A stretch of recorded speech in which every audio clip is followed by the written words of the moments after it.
నమస్తే ప్రజా express news కి స్వాగతం. బులెటిన్ల ముందుగా హెడ్లైన్స్. ఆపరేషన్ సింధూర్ పై అఖిలపక్ష భేటీ.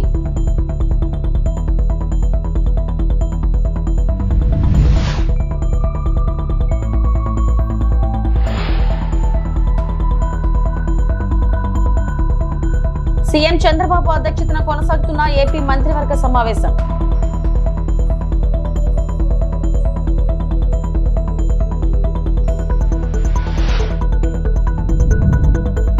వైఎస్ఆర్సీపీ స్థానిక సంస్థల ప్రజాప్రతినిధులతో వైఎస్ జగన్ భేటీ.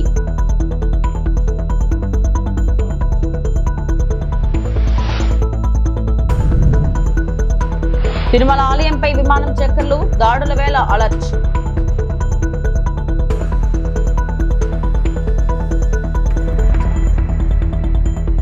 పెహల్గాం ఉగ్రదాడికి ఆపరేషన్ సింధూర్ పేరిట భారత్ గట్టిగా బదిలిచ్చిన సంగతి తెలిసిందే. మన భద్రతా బలగాలు మంగళవారం అర్ధరాత్రి దాటాక అత్యంత ఖచ్చితత్వంతో ఉగ్ర స్థావరాలపై దాడి చేయడంతో దేశమంతా హర్షం వ్యక్తమవుతుంది. ఈ నేపథ్యంలో ఆపరేషన్ గురించి వివరించేందుకు ప్రభుత్వం తాజాగా అఖిలపక్ష సమావేశం నిర్వహించింది. పార్లమెంట్ ప్రాంగణంలో జరిగిన ఈ భేటీకి కేంద్రం తరఫున మంత్రులు రాజ్నాథ్ సింగ్, అమిత్ షా, ఎస్ జైశంకర్, జేపీ నడ్డా, నిర్మలా సీతారామన్ పాల్గొన్నారు.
ఆపరేషన్ సింధూర్ పై మరోసారి స్పందించిన ట్రంప్, రెండు దేశాల టీట్ ఫర్ టాట్ లాగా వ్యవహరిస్తున్నాయి.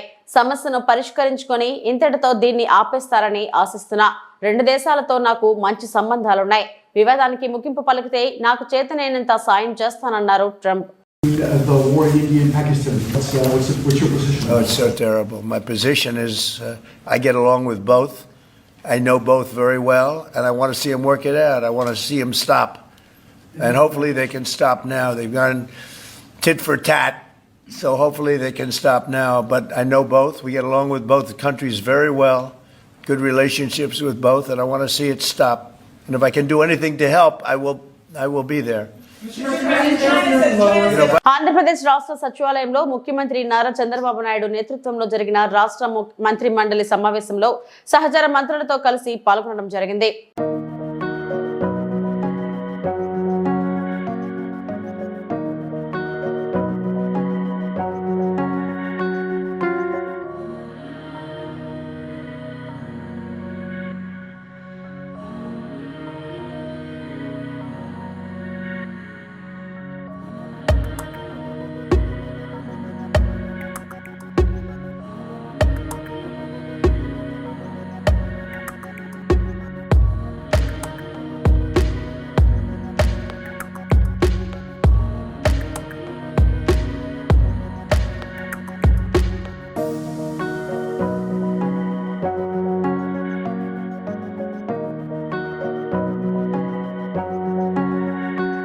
శ్రీ సిటీలో ఎల్జీ ఎలక్ట్రానిక్స్ కంపెనీ భూమి పూజ కార్యక్రమంలో పాల్గొనడానికి వచ్చిన ఐటీ మంత్రి నారా లోకేష్ కు ఘన స్వాగతం పలికారు. ఎల్జీ ఎలక్ట్రానిక్స్ కంపెనీ 5,001 కోట్ల పెట్టుబడితో 2,000 ఉద్యోగాలు కల్పించనుంది. మా కూటమి ప్రభుత్వం వచ్చిన తర్వాత వచ్చిన మొదటి విదేశీ పెట్టుబడి ఎల్జీ ఎలక్ట్రానిక్స్. ఆంధ్రప్రదేశ్ రాష్ట్రం ఎల్జీ కంపెనీకి సాదర స్వాగతం పలుకుతుంది. I extend a very warm welcome to the leadership of LG Electronics, India and global, and its vendor companies to our state. Today marks more than just the beginning of a construction projects. It is a defining milestone in the journey of industrial growth and technological advancement for our state and for our nation. Where innovation meets investment, the future is taking shape. With an investment exceeding 5,000 crores, LG Electronics is not only bringing a world-class manufacturing unit to Andhra Pradesh, but is also reaffirming global confidence in our state as a premier investment destination. We are really excited to deliver a product made in Andhra Pradesh, made for the world. This project is one of the first major foreign direct investment under the new government. The people of Andhra Pradesh gave us a resounding mandate. It's a history that we created in the last election. 94% of the seats that we contested, we won. And the clear mandate was about creating jobs. And we believe that this investment is in the step in that direction. This also reflects our leader, Mr. Naidu's commitment to speed of doing business, robust infrastructure, a future-focused vision of Andhra Pradesh. We promised ease of doing business, and today we are delivering speed of doing business. The LG factory will produce advanced home appliances, refrigerators, air conditioners, and washing machines, integrating the latest in smart and energy efficient technology. A smart factory, a smarter state, a smarter India. That journey is beginning here today. This isn't just about manufacturing. It's about shaping the future of living. It's about creating jobs, empowering our youth, and transforming lives. Today we are not just breaking ground. We are breaking new ground in the state of Andhra Pradesh. It is a great privilege to stand before you today at this momentous occasion, the groundbreaking ceremony of LG Electronics state-of-the-art facility here in Sri City, Andhra Pradesh. I extend a very warm welcome to the leadership of LG Electronics, India and global, and its vendor companies to our state. Today marks more than just the beginning of a construction projects. It is a defining milestone in the journey of industrial growth and technological advancement for our state and for our nation. Where innovation meets investment, the future is taking shape. With an investment exceeding 5,000 crores, LG Electronics is not only bringing a world-class manufacturing unit to Andhra Pradesh, but is also reaffirming global confidence in our state as a premier investment destination. We are really excited to deliver a product made in Andhra Pradesh, made for the world. This project is one of the first major foreign direct investment under the new government. సామాజిక దృక్పథంతో ప్రజా సేవలో ప్రతి ఒక్కరూ పాల్గొనాలని TDP రాష్ట్ర అధ్యక్షుడు MLA Palla Srinivasarao అన్నారు. కొత్త గాజువాక మార్కెట్ వద్ద wholesale fruits and vegetables merchants association ఆధ్వర్యంలో ఏర్పాటు చేసిన మజ్జిగ చలవేంద్రాన్ని ఎమ్మెల్యే ప్రారంభించారు. అసోసియేషన్ అధ్యక్షుడు కర్రి నాగేశ్వరరావు అధ్యక్షతన జరిగిన కార్యక్రమంలో పల్లా మాట్లాడుతూ వేసవిని దృష్టిలో పెట్టుకుని అనేక సంస్థలు చలవేంద్రాలు ఏర్పాటుకు ముందుకు రావడంపై సంతృప్తి వ్యక్తం చేశారు. వర్తకులు సామాజిక సేవలో ముందుండి అందరికీ ఆదర్శంగా నిలవాలని కోరారు. కొత్త గాజువాక మార్కెట్ సమస్యల పరిష్కారానికి కృషి చేస్తారని చెప్పారు. కార్యక్రమంలో కార్పొరేటర్లు గంధం శ్రీనివాస్, పల్లా శ్రీనివాస్, నియోజకవర్గ సమన్వయకర్త ప్రసాదుల శ్రీనివాస్, విల్లూరి శ్రీనివాస్, మద్దాల రామారావు, జయంతి, సత్యనారాయణ, కె తాతబాబు తదితరులు పాల్గొన్నారు. ఈరోజు కొత్త గాజువాక జంక్షన్లో Gajuwaka wholesale fruits and vegetable market association వారి ఆధ్వర్యంలో ముఖ్యంగా ఆ కమిటీ సభ్యులైనటువంటి మా ప్రెసిడెంట్ అయినటువంటి నాగేశ్వరరావు గారు, అలాగే మా రామారావు గారు, శ్రీనివాసరావు గారు ఈ ఎండాకాలంలో ఒక చలవేంద్రం ఏర్పాటు చేయాలి. ఎందుకంటే ఇక్కడ దాహత తీర్చాలి. ఎక్కువ మంది ఇక్కడ ప్రయాణికులు చుట్టుపక్కల ప్రాంతాల నుంచి వచ్చి ఇక్కడ షాపింగ్ చేసుకొని మార్కెటింగ్ చేసుకుని వెళ్తుంటారు. సో అలాంటి వారికి ఖచ్చితంగా మనం చలివేంద్రం ఏర్పాటు చేయాలి, వాళ్ళ దాహత తీర్చాలని ఒక మంచి ఆలోచనతో ఇక్కడ వర్తక సంఘం ప్రజలందరూ పెట్టారు. వారికి మనస్ఫూర్తిగా నేను అభినందనలు తెలియజేస్తూ వారు ఇలాంటి కార్యక్రమం మరెన్నో చేయాలని కోరుకుంటూ వారికి ఎటువంటి సహాయ సహకారం కావాలని మేము అందిస్తామని చెప్పి తెలియజేస్తూ మరి ఇదే కార్యక్రమాన్ని స్ఫూర్తిగా తీసుకుని అందరూ కూడా మీ ప్రాంతాల్లో వారి ప్రాంతాల్లో పెట్టాల్సిందిగా కూడా కోరుతున్నాం. నమస్కారం. గౌరవనీయులు నియోజకవర్గ శాసనసభ్యులు మరియు రాష్ట్ర అధ్యక్షులు తెలుగుదేశం పార్టీ అధ్యక్షులైన పల్లా శ్రీనివాసరావు గారికి మా మర్చెంట్ అసోసియేషన్ తరఫుని, మా వర్తకుల సంఘం తరఫుని, అలాగే మా చిల్లరబళ్ళ వర్తకుల సంఘం తరఫుని నా హృదయపూర్వక నమస్కారం తెలియజేసుకున్నాం. గాజువాకలో ఈ ప్రాంతంలో చలివేంద్రం పెడితే చాలామందికి ఉపయోగకరంగా ఉంటుంది. అందులోనూ బస్ స్టాప్ ఎంతోమంది ప్రజలు రావడం పోవడం ఉంటుంది. వాళ్ళందరూ కూడా దాహాన్ని తీర్చినట్టు ఉంటుందన్న ఉద్దేశంతో ఈ సంవత్సరం శ్రీనివాస్ గారి ఆధ్వర్యంలో శ్రీనివాస చేతుల మీదుగా ఈ చలివేంద్రం ప్రారంభం జరిగింది. ఇది మొదటి చలివేంద్రం. ఇంకొక వారం రోజుల్లో ఇంకొక మార్కెట్ ఏరియాలో కూడా ఇంకొకటి ప్రారంభిస్తాం. ఇలాగే ప్రతి సంవత్సరం గాజువా ప్రాంతంలో 2-3 చలివేంద్రం చేసి ప్రజలకు అందరికీ ఉపయోగపడేలాగా మా అసోసియేషన్ తరఫున సర్వీస్ కార్యక్రమం చేయాలని చెప్పి మేము అందరం అనుకుంటున్నాం. అలాగే ఎమ్మెల్యే గారిది ఒక ముఖ్యమైన కార్యక్రమం ఉంది. అది కూడా త్వరలో కృష్ణదేవరాయ చార్బుట్ కళ్యాణ మండపంలో మేము ఆయన డేట్ తీసుకుని ఆయన ఏ రోజు అయితే ఆ రోజు మేము 2-3 సార్లు పోస్టింగ్ అయిపోయింది. దాన్ని కూడా మేము కంప్లీట్ చేసుకుని మేము ముందుకు నడుపుతామని చెప్పి సభాముఖంగా మన ఎమ్మెల్యే గారికి ధన్యవాదాలు చేసుకుంటూ మేము అందరూ కృతజ్ఞతలు చేసుకుంటాం. వైఎస్ఆర్సీపీ అధినేత వైఎస్ జగన్మోహన్ రెడ్డి ఇవాళ 2 మున్సిపాలిటీలు 2 మండలాల నేతలతో భేటీ అయ్యారు. రాజంపేట, మడకశిర మున్సిపాలిటీతో పాటు రామకుప్పం, రొద్దం మండలం నేతలతో వైఎస్ జగన్ సమావేశమయ్యారు. ఈ సందర్భంగా తాజా రాజకీయ పరిణామాలు, పార్టీ భవిష్యత్ కార్యక్రమాల గురించి చర్చించే అవకాశం ఉంది. చిత్తూరు జిల్లా కుప్పం నియోజకవర్గం నుంచి రామకుప్పం మండలానికి చెందిన ఎంపీటీసీలు, సత్యసాయి జిల్లా పెనుగొండ నియోజకవర్గం నుంచి రొద్దం మండలానికి చెందిన ఎంపీటీసీలు, మడకశిర నియోజకవర్గం మడకశిర మున్సిపాలిటీకి సంబంధించిన కౌన్సిలర్లు, అన్నమయ్య జిల్లా రాజంపేట మున్సిపాలిటీకి సంబంధించి అక్కడి నుంచి వచ్చిన కౌన్సిలర్లు, వీరితో పాటు ఈ ప్రాంతాలకు సంబంధించిన ముఖ్య నేతలందరికీ కూడా పేరు పేరున హృదయపూర్వకంగా నమస్కారాలు తెలియజేస్తా ఉన్నాను. ఈరోజు మీరంతా కూడా తెగువ చూపించిన పరిస్థితుల మధ్య మిమ్మల్ని అందరినీ అభినందిస్తూ మీ అందరితో కూడా కాసేపు గడిపే కార్యక్రమం చేస్తూ ఉన్నా. నిజంగా ఈరోజు రాష్ట్రంలో ఉన్న పరిస్థితులు ఎలా ఉన్నాయి అన్నది బహుశా నాకన్నా కూడా మీకే బాగా తెలుసు. రాష్ట్రంలో ఈరోజు విలువలు లేని, విశ్వసనీయత లేని, ప్రజాస్వామ్యాన్ని కూనీ చేస్తూ ఉన్న పరిస్థితుల మధ్య రాజకీయాలు జరుగుతూ ఉన్నాయి. ఇలాంటి చెడిపోయిన ఈ రాజకీయ వ్యవస్థలో తులసి ముక్కల్లా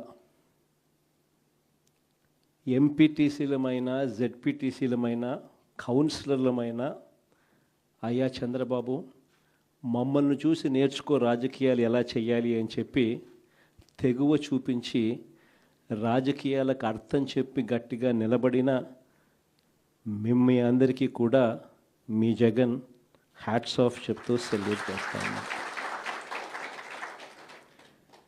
కారణం ఏమిటంటే రాజకీయాలలో ఉన్నప్పుడు విలువలు ఉండాలి.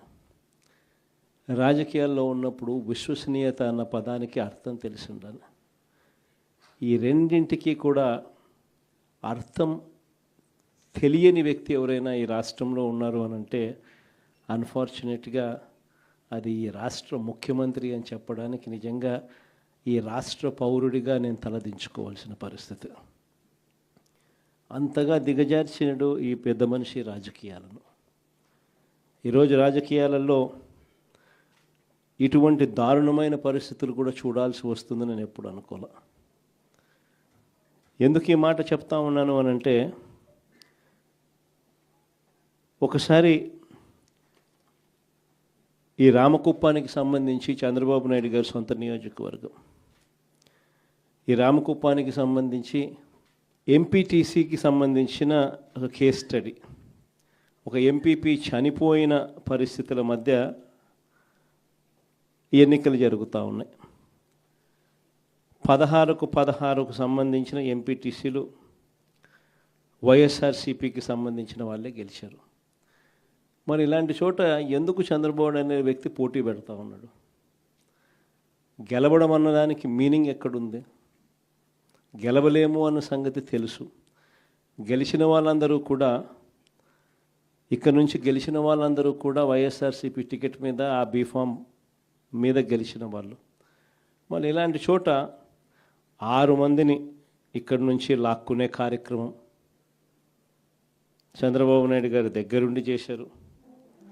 తర్వాత వైఎస్ఆర్సీపీ ఎంపీటీసీలు ప్రయాణం చేస్తూ ఉన్న మిగిలిన ఎంపీటీసీలు ప్రయాణం చేస్తూ ఉన్న వాహనాన్ని దగ్గరుండి పోలీసుల చేత అడ్డుకున్నారు. హైకోర్టు ఆదేశాలతో భద్రత కల్పించాల్సిన పోలీసులు సాక్షాత్తుగా దగ్గరుండి చంద్రబాబు నాయుడు గారికి వాచ్మెన్లాగా తయారయ్యారు. చివరికి కోరం లేకపోయినా కూడా 6 మంది సభ్యులు మాత్రమే చంద్రబాబు నాయుడు గారి ప్రలోభాలకు లొంగి అటువైపున వెళ్ళిన పరిస్థితుల మధ్య కూడా ఏకంగా డిక్లేర్ చేసుకున్నారు అధికారుల చేత. శ్రీ సత్యనారాయణ స్వామివారి తిరు కళ్యాణ మహోత్సవాలలో పాల్గొన్న ఎమ్మెల్యే పాయం వెంకటేశ్వర్లు భద్రాద్రి కొత్తగూడెం జిల్లా బోర్గంపాడు మండలం సారపాక తాళ్ల గొమ్మూరు గ్రామంలో రాజలక్ష్మి గోదా సమేత శ్రీ సత్యనారాయణ స్వామివారి తిరు కళ్యాణ మహోత్సవ కార్యక్రమానికి ముఖ్య అతిథిగా విచ్చేసి స్వామివారిని దర్శించుకొని ప్రత్యేక పూజలు నిర్వహించిన పినపాక నియోజకవర్గ శాసనసభ్యులు పాయం వెంకటేశ్వర్లు. అనంతరం ఆలయ కమిటీ సభ్యులు ఎమ్మెల్యే పాయంని సాల్వాతో సత్కరించారు. కార్యక్రమంలో బోర్గంపాడు మండల కాంగ్రెస్ పార్టీ నాయకులు, యువజన నాయకులు, కార్యకర్తలు, ఆలయ కమిటీ సభ్యులు, అభిమానులు తదితరులు పాల్గొన్నారు.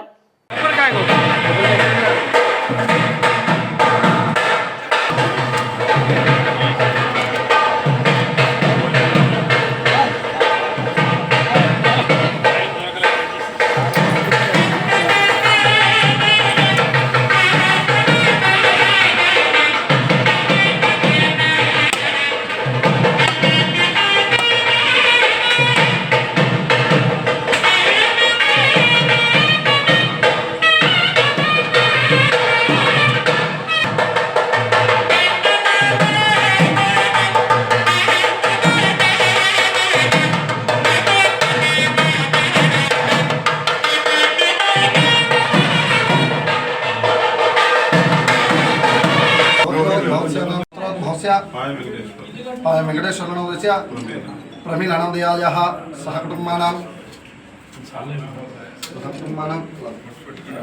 सहकुटुम्बानां शिवस्तगधारारोग्यश्वर्याभिवृद्धिर्माणां ओम तत्लेवान सत्यात्मने सत्यपुरुषां सत्यनाथां सत्याक्षरं सत्ययोगां सत्यमित्रां सत्यमुदायः सत्याधीशाय महासत्ययोगां महासत्येश्वराय सत्ये महासत्रे राजलक्ष्मी गोदासमेत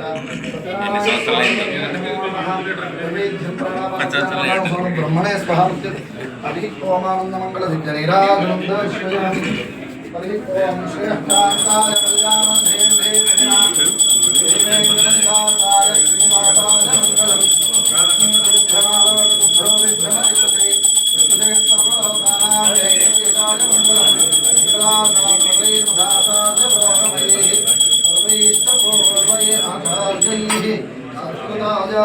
मंगलम् रमारमण गोविंद गोविंद अनंतराय सर्वस्य मोदिरात्रोत्तम महद्भवति सर्वस्याप्ये सर्वस्य सिद्धि सर्वमेव तेना आप्नोति सर्वं जयति ओम नारायणाय विद्महे वासुदेवाय धीमहि तन्नो विष्णुः प्रचोदयात्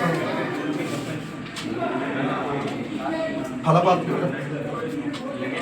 कल्याणी ये बुट्ट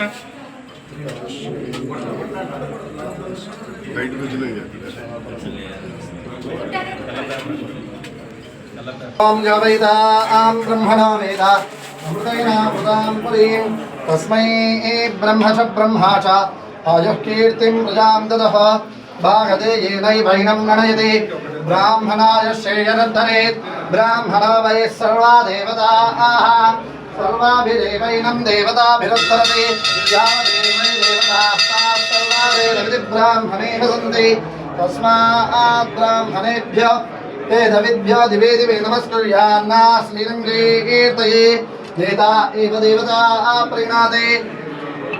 తిరుమల శ్రీవారి ఆలయంపై మరోసారి విమానం చక్కర్లు కొట్టిన తీవ్ర కలకలం రేపింది. ఆగమ శాస్త్ర నిబంధనల విరుద్ధంగా ఆలయంపై విమానాలు వెళ్లడంతో భక్తులు ఆగ్రహం వ్యక్తం చేస్తున్నారు. ఉగ్రవాదుల చర్యల కారణంగా తిరుమలకు ముప్పు పొంచి ఉందని పలువురు ఆవేదన వ్యక్తం చేస్తున్నారు.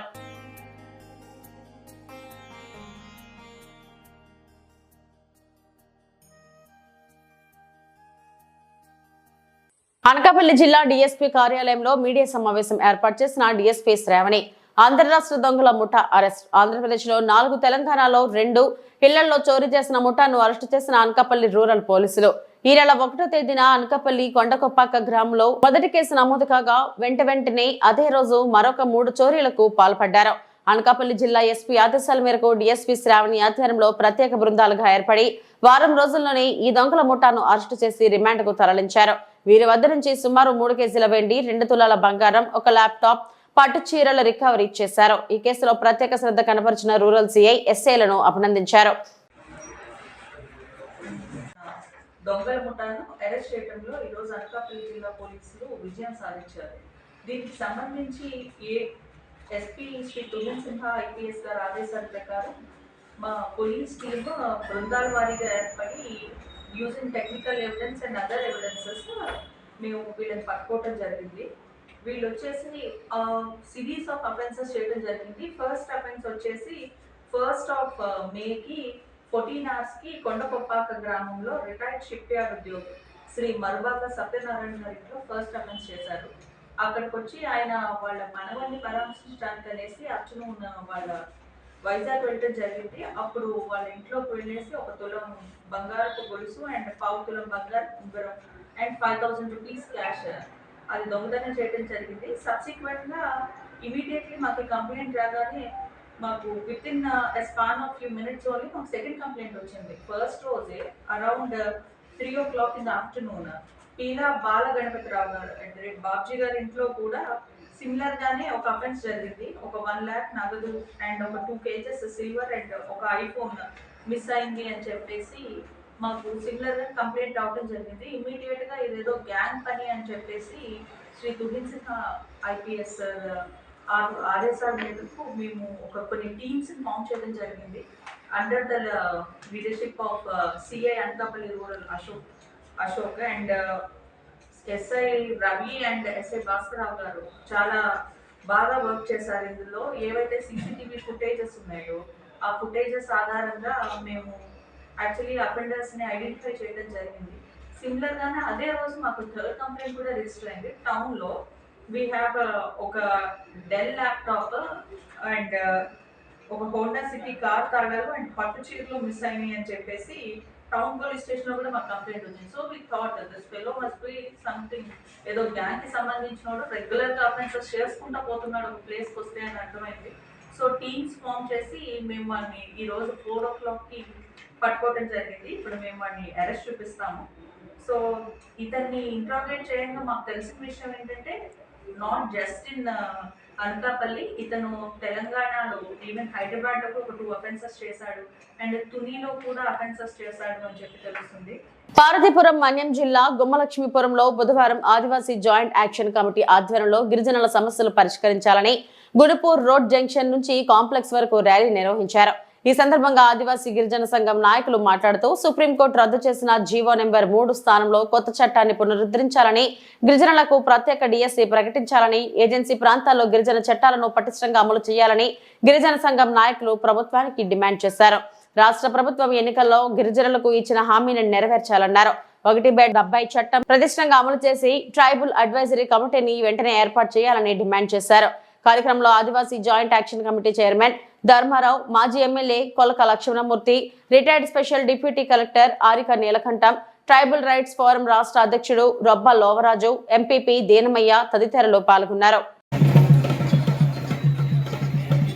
ఈరోజు గుమ్మలక్ష్మీపురంలో ఆదివాసీ ఆత్మగౌరవ ర్యాలీ అండ్ మహాసభ నిర్వహించడానికి గల ప్రధానమైన ఉద్దేశం ఏంటంటే, వాస్తవానికి జియో నెంబర్ 3 ఏదైతే ఉందో, ప్రధానంగా జియో నెంబర్ 3 సంబంధించి ఏదైతే ఉందో, చంద్రబాబు నాయుడు గారు ఎలక్షన్ ముందు జియో నెంబర్ 3ని పునరుద్ధరిస్తాం, లేదా దానికి ప్రత్యామ్నాయమైన జీవో నెంబర్ ఏదో ఒకటి తీసుకొచ్చి చట్టం చేసి గిరిజనులందరికీ కూడా 100% ఉద్యోగాలు కల్పిస్తామని చెప్పి ఎన్నికల ముందు మాకు హామీ ఇచ్చి ఉన్నారు.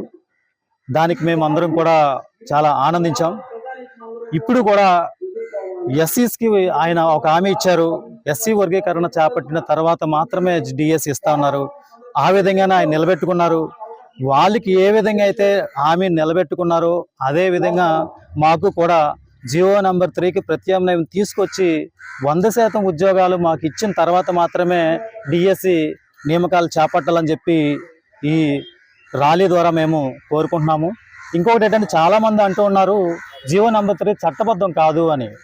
అయితే అది చట్టబద్ధం, అది ఫ్రేమ్ చేసే విధానంలో తేడా ఉందని చెప్పి సుప్రీంకోర్టు చెప్పింది తప్పితే అది చట్టబద్ధం కాదని అయితే చెప్పలేదు. వాస్తవానికి జియో నెంబర్ 3 చట్టబద్ధమే. ఎందుకంటే పేసా యాక్ట్ ఉంది, 5th షెడ్యూల్ ఉంది. ఈ 5th షెడ్యూల్, పేసా యాక్ట్ ఇవన్నీ చెప్తున్నారు ఏంటంటే. ఇవి ఇప్పటి వరకు నా బులెటిన్ అప్డేట్స్. నమస్తే.